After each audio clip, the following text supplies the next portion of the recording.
Ko'pchilik sizga yuridikaga topshirma, bali вообще patolog, baribir kira olmaysan, beting bilan yiqilasan deb qo'rqityaptimi?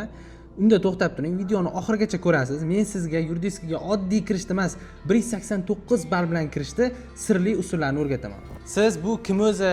Menga chiqib olib turib 189 ball olishni qanday qilib o'rgatadi desangiz, 2025-yilni o'zida men mana shuncha 189 ballarni chiqarganman. O'shaning uchun qo'rqmanglar, hammasi nazoratim ostida. Demak, 189 ball olish uchun siz mana shu bosqichlardan o'tishingiz kerak. Kelinglar, bularni ko'rib chiqamiz. Birinchi navbatda jiddiy maqsad qo'ying, chunki universitetga, aynan yuridik universitetlarga kirish uchun sizda albatta ishonch bo'lishi kerak. O'zingizga albatta ishonch bilan bosishingiz kerak, hech nimadan qo'rqmang.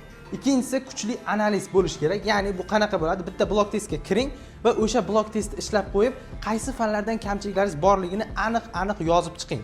Navbatdagi bosqich chet tilidan sertifikat olish bo'ladi.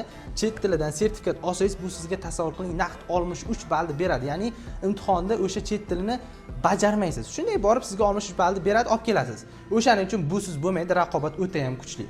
Va undan keyin majburiy fanlardan sertifikat olishingiz kerak. Maslahat beraman sizga, birinchi tarixni yopib qo'ying. Agar chet tilingiz yopilgan bo'lsa, birdan tarixda boshlang, chunki tarix eng ko'p vaqtni oladigan, demak, bir fan hisoblanadi. O'shaning uchun tarixni ham albatta yopib qo'ying.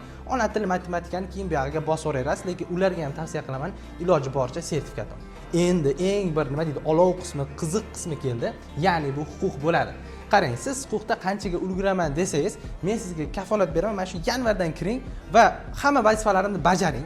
Meni hamma vazifalarimni bajarsangiz, kursimga kirsangiz, nasib bo'lsa, kurslarimizda sizni huquqni 30 dan 30 taga chiqarish juda ham oson bo'ladi. Faoliyatimiz davrida 4 oyda ham, 5 oyda ham kerak bo'lsa, 30 dan 30 ta natijani chiqarganmiz.